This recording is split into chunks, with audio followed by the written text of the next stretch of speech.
Terrydavidmulligan, Mulligan Stew, CKUA Radio, enjoying this Saturday night. I hope the last one in July.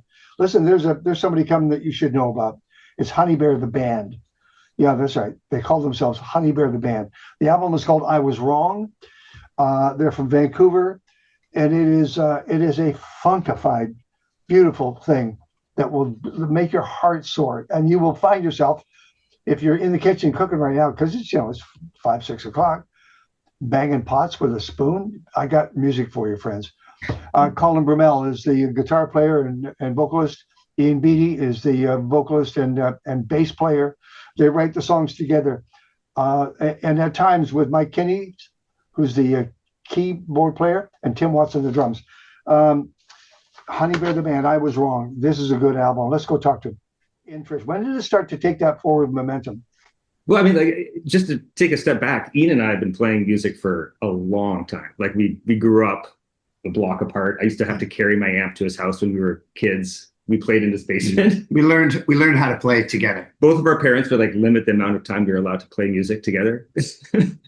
and we really did. Yeah, we learned to play music together. And so I guess during COVID, we kind of had some free time, as everybody did. And with no agenda and no goal, we just started playing music in a park outdoors. And that's kind of where this all came from. Yeah. Just kind of rediscovering our love of music and making music with friends with no real agenda, no real strategic goals, for better or for worse. To me, that's true. The COVID shutdown made me switch from thinking about the next paid gig to thinking about music and the people that I wanted to do it with. And we knew Mike. We played with Mike together like 30 years ago, or many 50, years ago, 15 to 30. So let's take the middle there. And I'd played with Tim plenty 10 plus years ago as well, playing blues with him. So we knew the people. I guess when did it start to gel? We started jamming instrumentals, I suppose. But then when we started singing some original stuff, that's probably when it was like, we have something here. And I Was Wrong. That song was one of the first that seemed to come together. That's the song that sets the tone. That's what it's got the piano, it's got the riff, it's got the beautiful feel that could have come out of Muscle Shoals, or could have come out of some high records in Memphis. Any one of those pockets, New Orleans.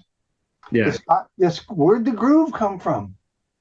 Well, I mean, that's the music. Everything you just said is the music we listen to all the time. Yeah, and it's not a reinvention of anything. To me, it's like that piano part in particular is like the part, and it just sounds great. And that bass line is just pretty classic.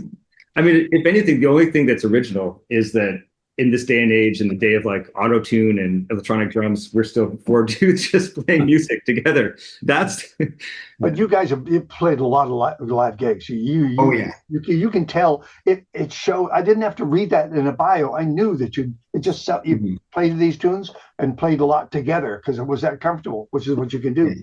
And that's definitely how we approach the recording of it, is to get there all in the room and press play and try our best. Let's agree on artists that you both like a lot, like they are where you would like to get to, kind of thing.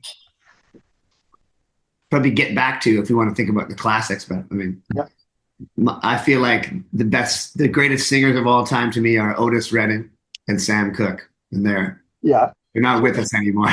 Sure. I can think of contemporary examples that I really like. Yeah, like the Teskey brothers. Teskey brothers.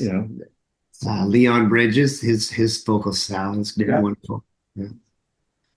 How about you? Well, I mean, the same, for better or for worse. And I mean, I think the thing that first caught my attention when I was like a teenager was just like all the blues stuff. Yeah. Howling Wolf. Like Howling Wolf, Muddy Waters, Robert Johnson, like all those guys. Like, I remember being in high school and like everyone's listening to pop music, and I'm like, I refuse to listen to anything past 1956. People were like, that's weird. Yeah. But that's just what sounded neat to me. I loved it. We started playing blues. Yeah. We did. Strictly blues. Yeah. when we were 16, 18. Okay. I want to play I Was Wrong just so it explains everything. And then I can stop asking questions and people just keep playing the music. How old is the song now? A year? Yeah. Yeah. A year, I guess. Yeah. All right. It's got a nice feel to it. Nice. And by the way, you write together? Quite a bit, yeah. I find that the tunes that have legs, usually Colin has some kind of guitar idea coming into it. He shows it to me, and then I'll come up with the melody for it. And oftentimes Colin will have a lyric, some kind of starter for a lyric. Or a phrase, or like a concept. So I usually take a starter and run with it, which really helps me rather than going ice cold. I like that a lot. So it's riff first? Well, sometimes, but lots of like sometimes Ian will, like, one of my favorite things in the world is Ian will like text me like a voice memo at like 2 a.m. and it's just him, no instrument. He's singing the drums, the bass, and the guitar part. And it's like boop, boop, boop, boop. I can't even do it. But Doesn't sound like that. but it's like it's funny. And then you listen to it and you're like, oh my God, that's the song. It's all there. And so like, you know, yeah. But rehearsals, usually those messages come often after a couple hours after a rehearsal, or after we go see a show together, because that really inspires too. It does actually. Yeah. All right, let's talk a couple of songs here for just a second. We're talking to Honeybear the band. I have yet to see them live. And I'm on Zoom. That's the only way I'm ever going to see these guys, I think, unless you play Mill Bay.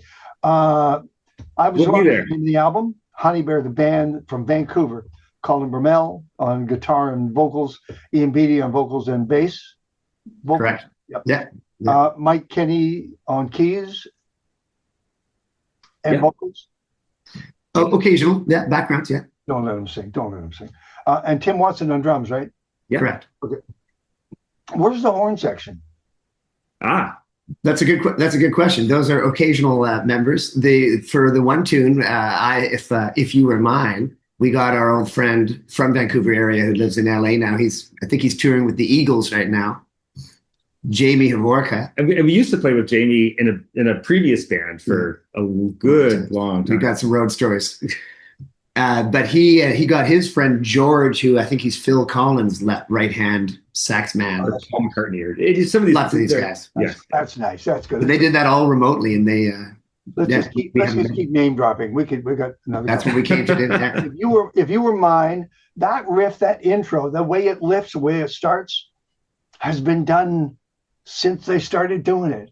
Yeah. You found a way to attach that song and move it along. It's beautiful. It's just very familiar, and yet it's new and fresh, and I love it. Can I play it? Wonderful. Thanks. That's very kind. That's right on what we're trying to do. And I say we're not trying to reinvent things. I mean, we're trying to get that familiar, feel-good sound that people... And you're not having to apologize for it, because there's a whole new audience out there waiting for you to play your tunes.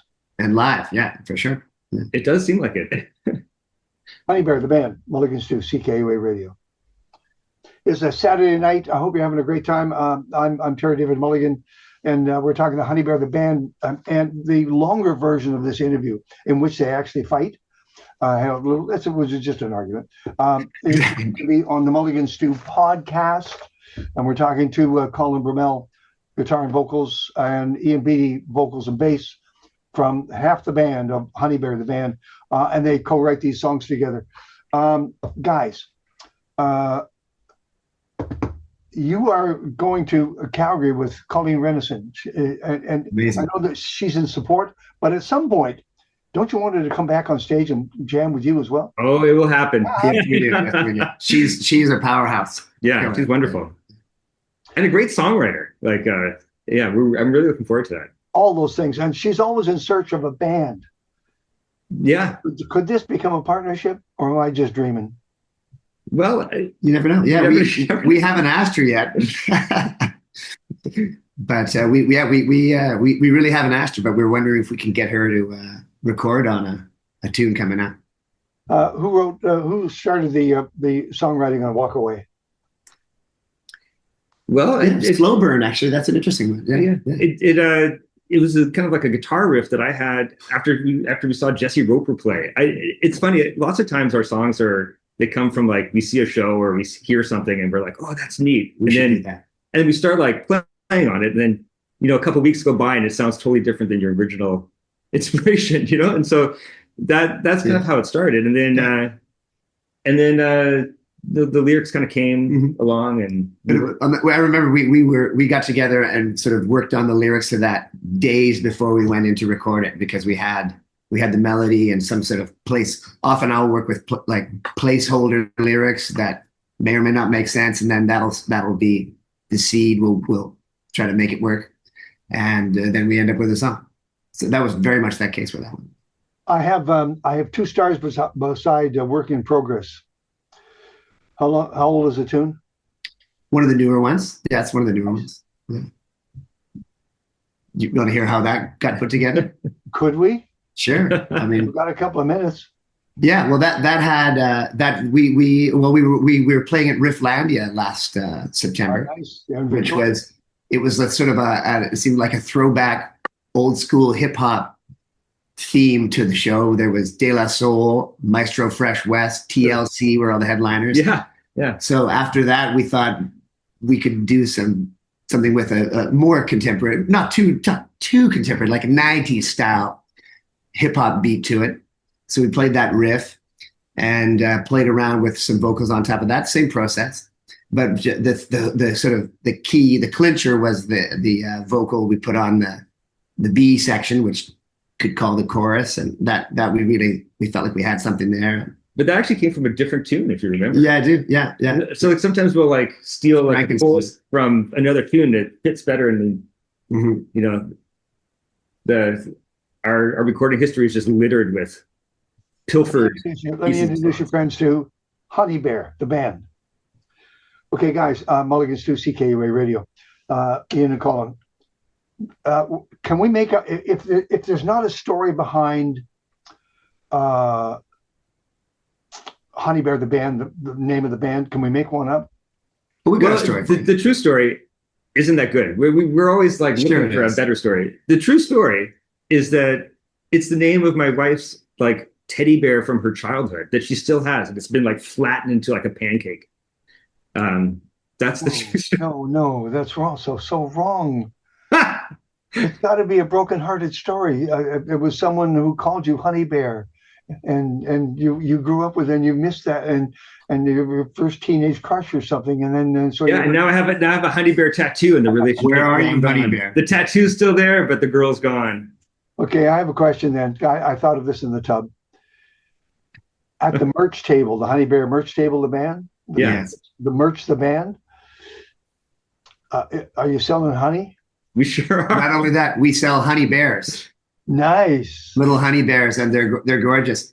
They catch the light just right. And I joke that if we ever start another band, it's going to be named after an object that we can buy for under that $10 and sell, because we did not plan it, but I think it's absolutely brilliant. This light, something light, easy to carry. We're going to start a splinter band called the Pamphlets.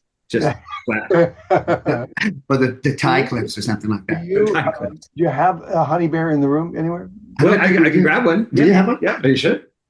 I think I got them all at mine. Maybe you have a spare. I don't know if I should. Well, we can send a still to you. We've got some. Okay.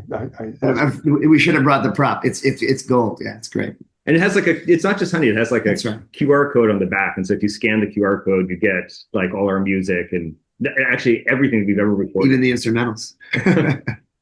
So did I hear things? Have I missed some of the subtleties?